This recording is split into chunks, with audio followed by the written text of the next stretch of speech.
자, 이 통계, 확률에 관한 내용은 다소 어렵습니다만 반복해서 계속 우리가 학습하시게 되기 때문에 잘 좀 따라오시기 바랍니다. 자, 앞서 우리가 이제 모집단이라고 하는 표현이 있었죠. 즉, 실제 우리가 어떤 평균값을 구하려고 하는 집단입니다. 모집단이죠. 그렇지만 우리가 실제로는요, 샘플링을 하죠.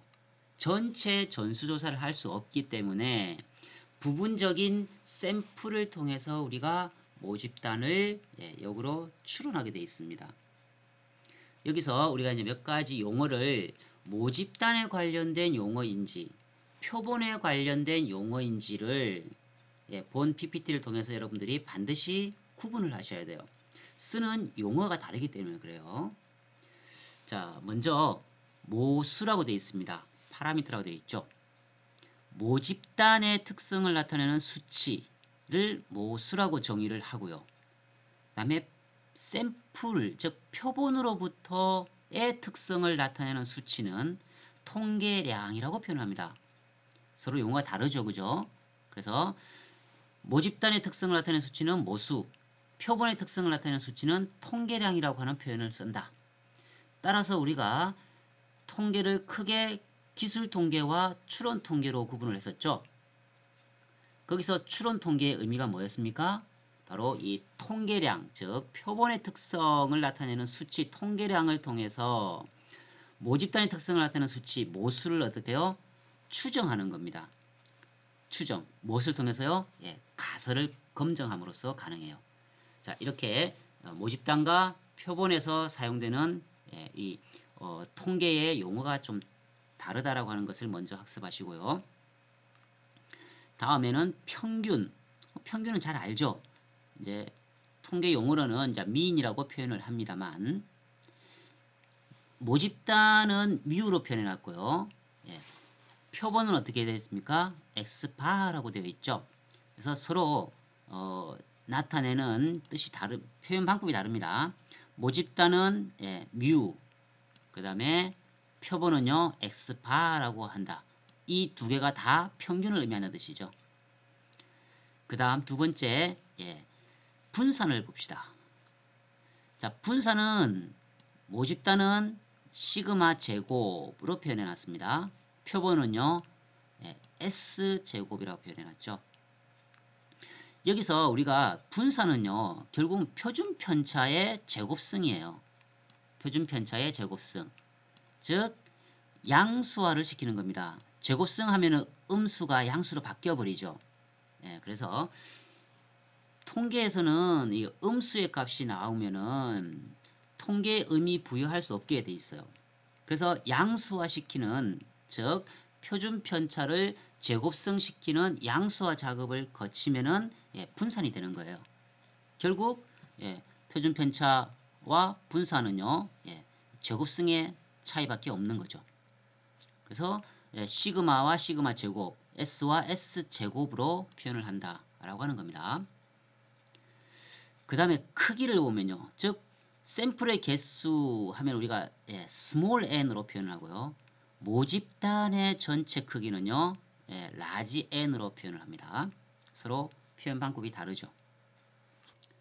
자, 다음으로는 통계 용어 중에 우리가 학습하셔야 될 것이 첫 번째가 이 자유도의 개념입니다. 자, 자유도라고 하는 이 degree of freedom의 약자를 써서 우리가 DF라고 표현을 합니다. 자, 이 자유도의 개념이 자, 시소의 평균 평형 유지법을 먼저 떠올리시면 좋겠어요. 예를 들어서 몸무게가 같은 친구가 시소의 평형을 유지할 수 있는 방법 간단하죠, 그죠? 양쪽으로 한 명씩 앉으면 됩니다.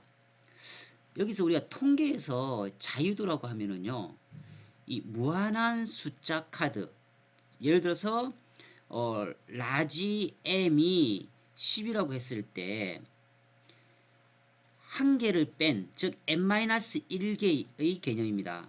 한 명을 뺀 9명은 자유롭다고 하는 개념이 돼요. 이 모집단의 평균이 이미 정해져 있다고 합시다. 그러면 샘플링 한 것 중에서요. n-1개, 즉 9개의 숫자는 자유가 없다. 마지막 한 명의 몸무게만 전체 모집단의 평균을 정확하게 추론할 수 있게끔 변화를 주면 됩니다. 여기에서 우리가 이 n-1의 의미는 전체 개수에서, 즉 샘플 10명에서 하나 빼기 개념이 아니고요. 즉 n개, 즉 10명 중에서 n-1번째 값, 그러면은 여기서는 9이 되겠죠. 그죠? 9명 값까지만 쓴다라고 하는 개념입니다. 왜요? 정확한 모집단 값을 추정하기 위해서 한 명의 값은요, 우리가 이 모집단의 평균을 추론할 수 있게끔 하기 위한 값으로 바뀌어야 되거든요. 그래야 정확하게 모집단을 추정하는 거죠. 따라서 자유도라고 하는 개념을 쓸 때 우리가 n-1개로 샘플을 실제 적용한다라고 하는 겁니다. 표본으로 우리가 이 구한 표준 편차는요, 실제 모집단의 표준 편차보다요 통상 작아지는 경향이 있어요. 우리가 여기서 불편 추정량이라고 하는 표현을 씁니다. 모집단의 모수 추정에 있어서 그 기대값이 모수와 같을 때 그 추정량을, 즉 통계량 값을 지칭하는 것으로서요, n의 값으로 계산을 해버리면 이 한쪽으로 쏠림 현상이 발생해요. 즉 정확한 모집단의 모수를 추정 못한다는 뜻이 됩니다. 따라서 n-1로 나누게 되면요, 오차가 확실히 줄어듭니다. 물론 완전하진 않겠죠. 그래서 우리가 n-1개의 값으로 이 통계량 값을 구한다라고 하는 개념이 바로 이 자유도의 개념입니다. 자, 다음은 유의 수준 또는 신뢰 수준이 나옵니다. 우리가 통상 95% 신뢰 수준을 많이 활용합니다. 물론 90%도 쓸 수 있고요. 99%도 쓸 수 있어요. 근데 일반적으로는 95% 신뢰 수준, 표본 오차 플러스 마이너스 2.5 이런 식으로 발표가 되죠. 95%의 신뢰 수준이라고 하는 말은 다른 말로 표현을 하면요, 유의 수준 5%, 즉 0.05가 됩니다. 그래서 95% 신뢰 수준이라고 하는 것을 다르게 표현하면요, 0.05 유의 수준하고 같은 의미다 라고 하는 것을 먼저 이해를 하시기 바랍니다. 자, 표본 평균, 즉 표본으로부터 추출한 평균은요, 이 평균의 분산값은 표본의 크기가 커질수록 점차 작아진다. 이것의 의미는 가능하면 많은 샘플링을 하라고 하는 의미예요. 모집단을 정확하게 추정하기 위한 전제 조건은 뭐겠습니까? 무조건 샘플링을 최대한 많이 한다는 거예요. 물론 비용의 관계 때문에 우리가 예산 범위 내에서 샘플링을 할 수밖에 없는 현실적인 장벽은 있죠. 그렇지만 통계에서 모집단을 정확하게 추정하기 위해서는 무조건 샘플링을 최대한 크게 하면 당연히 모집단의 값을, 즉 모수 값을 정확하게 추정을 할 수 있다 라고 하는 전제가 필요합니다. 자, 다음은 통계 용어에서 꼭 익혀야 될 몇 가지 내용을 학습하시겠습니다. 먼저 상관계수가 나와 있죠. 두 별량 사이의 상관관계의 정도를 나타내는 수치라고 되어 있습니다. 두 별량, 즉 매출액과 광고비 사이의 상관관계, 말할 때 상관계수라고 하는 표현을 쓴다는 겁니다. 우리가 별량 또는 변수, 즉 매출액과 광고비 이런 것을 우리가 변수, 별량이라 표현을 해요. 자, 이러한 상관계수의 값은 마이너스 1에서 1 사이다 라고 되어 있죠. 자, 기울기를 생각해 보시면 됩니다. 기울기가 1인 경우는 어떻습니까? 뭐 이런 형태의 기울기가 나오겠죠. 마이너스 1은요. 정반대 이러한 기울기 그래프 형태를 띠게 되죠. 그래서 상관계수는 마이너스 1이든지 1범주 내에서 움직이게 되어 있다라고 하는 거죠.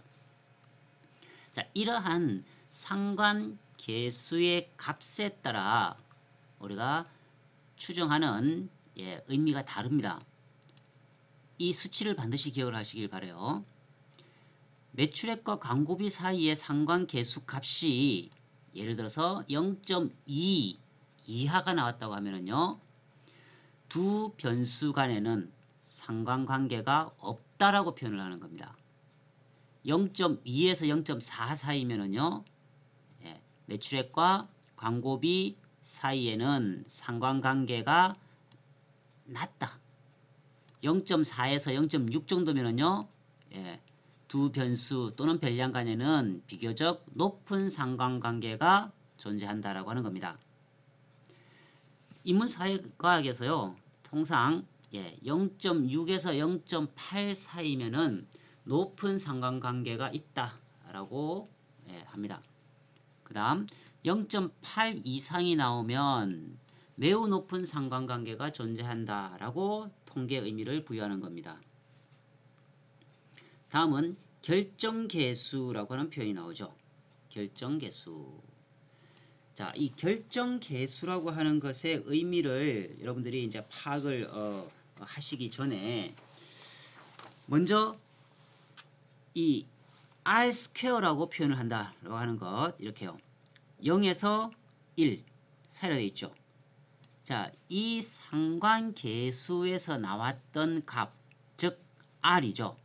이 R의 값을 제곱승하면 어떻게 됩니까? 마이너스 1을 제곱하면 1이죠. 1을 제곱해도 1이죠. 따라서 결정계수는 항상 0과 1 사이에 존재한다라고 하는 개념입니다. 자, 회기식의 적합도. 나중에 회기식이라고 하는 것을 하겠습니다만, 이 리그레션이라고 하는 회기방정식은요, 평균으로 돌아간다고 하는 개념이에요. 회귀한다라고 하는 개념입니다. 과거 이 유전의 법칙을 연구하던 중에 키가 큰 부모님이 계신다면 결국은 작은 키의 아들 또 작은 부모님이셨다면요, 큰 키의 자녀로 이렇게 돌아간다, 회귀가 된다라고 하는 개념을 담고 회귀식이라고 하는 표현을 쓰는데요. 자, 여기서 회귀식의 적합도를 의미하는 것이 결정계수다. 따라서 제곱승을 하면 1이라고 했죠. 그래서 이 1에 가까울수록 설명력이 높다. 즉 광고비가 매출액을 충분히 설명을 해준다라고 하는 개념입니다.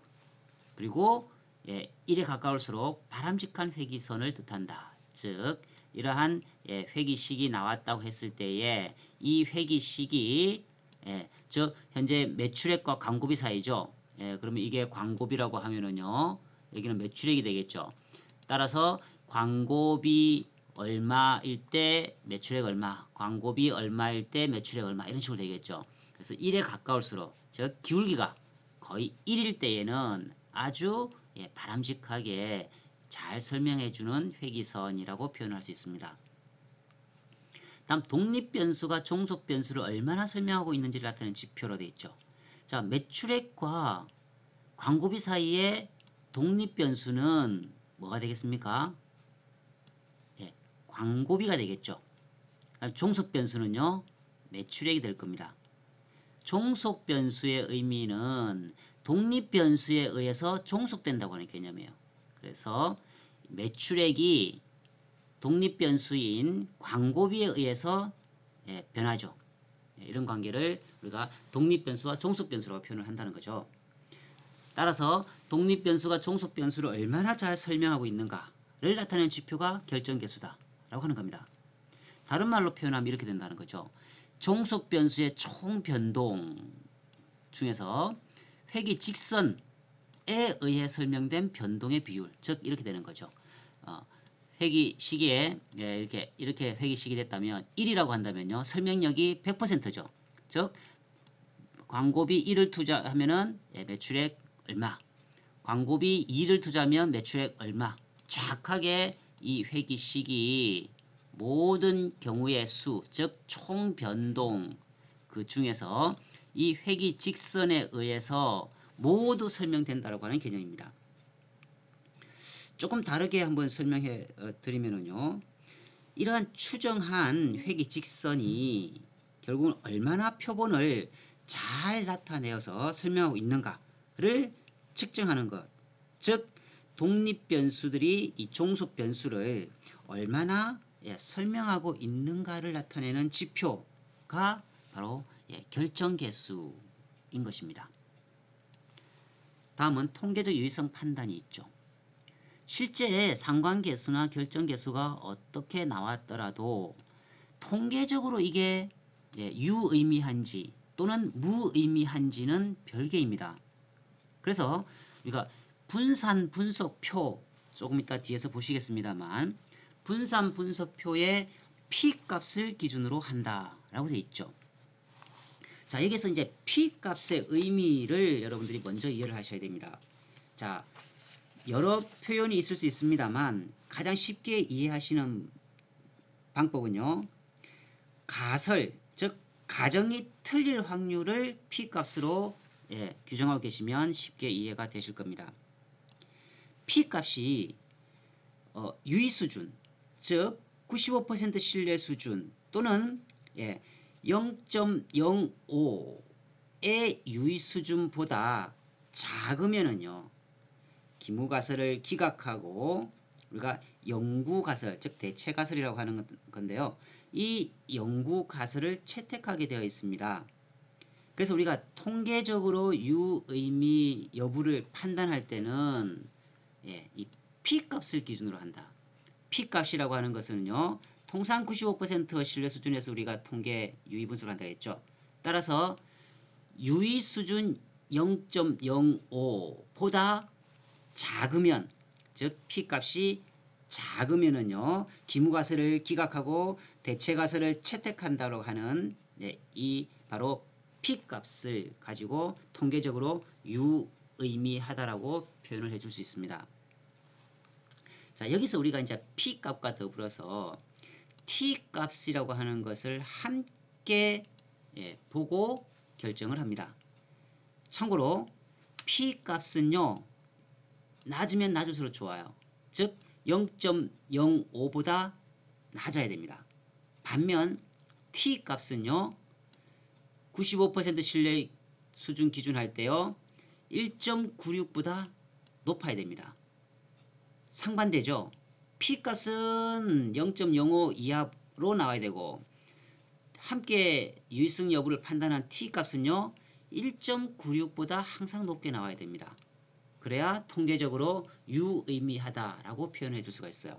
그럼 왜 1.96이냐 라고 하는 것은 우리가 다시 다음에 상세하게 살펴볼 기회가 있을 겁니다.